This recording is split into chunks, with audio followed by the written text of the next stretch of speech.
What up? This is Rama Screen, and it's time for another celeb interview. And I'm in the anticipation of The Beach House arriving on VOD, digital, DVD, and Blu-ray on December 15th.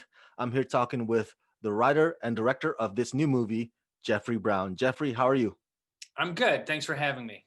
Awesome. Thank you for taking the time. Congrats on the film, which, if I'm not mistaken, this is your feature directorial debut, correct? That is correct. It's the first one. Awesome, awesome. So share with us what led you to coming up with this story, this original script, and what led you to deciding that you want to make this your first feature-length directorial film, as opposed to handing the script off to another director. I worked in independent movies for almost 20 years, over 20 years now. So I always knew from the get-go that it was going to be a small film. And I had, even while I was doing these other locations and production jobs, I'd always wanted to write and direct my own scripts. And so it was an idea that was kind of based around the location, the idea of a beach house, because they're typically large. And I like kind of the idea of leisure environments where people go to unwind. It was something I was kind of drawn to. And, it's a good environment for a horror film off season when nobody is there, because typically people go to these places in the summer. And so shooting it off season would be naturally a little eerie. And so it was just kind of those worlds that I wanted to explore. And yeah, it was never, there was never consideration of giving the script to somebody else to direct. It was always going to be, it's my baby in many ways. And so I wanted it to be, that this was my first foot forward with kind of where I want to take movies. So this was an experiment of sorts. And thank you for bringing that up. I'm curious now because I've talked with a lot of horror directors over the years, and of course, as you know, one of the go-to move is a cabin in the woods. So which one's scarier, cabins or beach houses? Uh, I mean, staying in a literal cabin with nothing around you is going to be probably scarier, but off season at a beach house at Off night, season. it gets very quiet. Yeah. And you also, it's the water is always there. The ocean, there's something very elemental and very grand about the ocean. And so that was another aspect of it that we wanted to kind of dive into, is that not that the ocean is a character the ocean is kind of a character in the movie, but that it's just a different kind of scope, being swallowed by the ocean as opposed to being lost in the woods. They're both pretty scary. I agree. I watched this film this past summer. I believe it was on Shutter. There's a little bit of body invasion or alien invasion element to it. There's a bit of H.P. Lovecraft element to it as well. Of course, there's a vibe of Stephen King's The Mist. Were those some of the inspirations or influences that you had in mind when you wrote the script? Yeah, I mean, I think as a horror writer, I think Stephen King and Lovecraft are so massively influential that it's hard to kind of not have them in there in some way. I grew up reading Stephen King. When I read a lot of Stephen King as a kid, and the Tommy Knockers was a big one, actually, more than The Mist. I really liked that book I think I read it when it first came out when I was maybe 10 or 11. I was very young. And I reread it, and I don't think I liked it quite as much, but Stephen King, he is a page turner. You can rip through those pages very quickly. And I think Tommy Knockers is really kind of his maybe homage to Lovecraft as well. There's a very Lovecraftian aspect to that novel of his. So those are some big ones. And then there's a couple of Stephen King short stories that I liked. I think there's one in Night Shift called Gray Matter. I could be wrong. And then Shirley Jackson has a really good story called The Summer People that's very short, about a couple that stays at a summer house too long, where they typically would leave and they're like, well, we're going to stay. And everyone's like, you really shouldn't stay. And then it kind of goes through, but it's a very short story. It's like a page and a half or something. But those were in there. Also, J.G. Ballard, science fiction writer. His first, I think he's most famous for Empire of the Sun and Crash, which Cronenberg made a movie of. But his first couple novels were these kind of environmental disasters. The Drowned World is one where the ice caps melt and the everything becomes flooded, and people start, as that environment becomes an earlier, I want to say Precambrian, I'm not quite sure. It would reflect an earlier time in the planet. People's minds start going, they start regressing. And so that was another really big influence on the writing of the script. I'm also curious about the title character. I mean, logistics wise, where is this beach house that you guys shot the film at, or was it like one of those cases where it's two different places, one interior and a different place for exterior?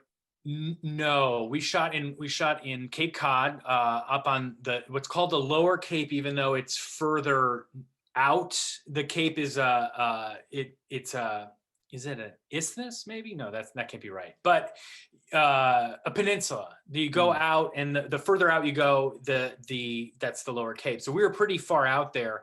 And as a scout, I had been kind of toying with the idea of the movie for years, and so I had also looked on the Jersey Shore, all on the East Coast, even down into North Carolina. We looked there. We kind of were looking via Google Maps at the Gulf at one point, because it sounded like an investor from that area was interested. So that kind of came into play.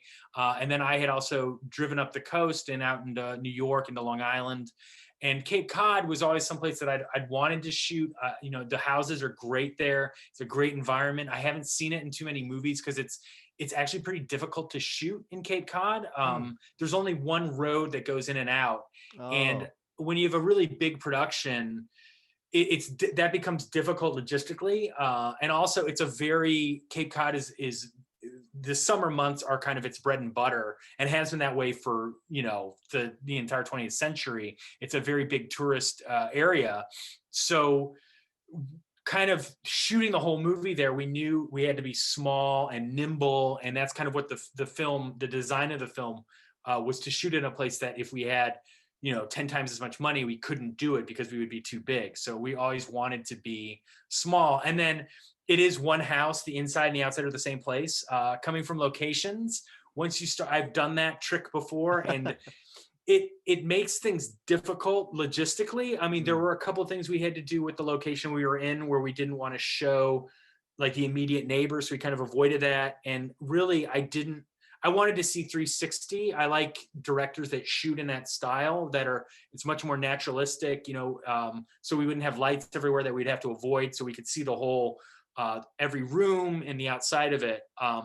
But I definitely wanted to avoid the combining an interior and an exterior that were not the same place. Mm. How about those two young leads? My goodness, Noah and Liana. Excellent performances from those rising stars. So tell me, how did you get them on board this project? And what was your process working with them, directing them in order to get the performances out of them that would meet your vision? Yeah, thank you. Yeah, they were both great. They're great. They're not just really good actors. They're great people. They really got along when we were shooting, Mm. which was nice to see. They're both very friendly, and physically fit people, because when you make a horror film with actors, it is hard physically. They did their own stunts, and they have to kind of be uncomfortable through a lot of it. So they were super troopers in that respect. Mhm. I met Noah. Noah was based on the East Coast, so I had coffee with him, and I think he was the first person we cast.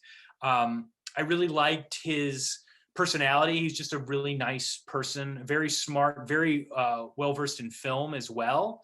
And so I felt that being a first time director, I wanted actors that I could hopefully get along with, who would be a little forgiving of me not being super experienced in that respect. And he was definitely, just like right off the bat, I knew that I was going to get along with him. He's also a musician, so we could talk music.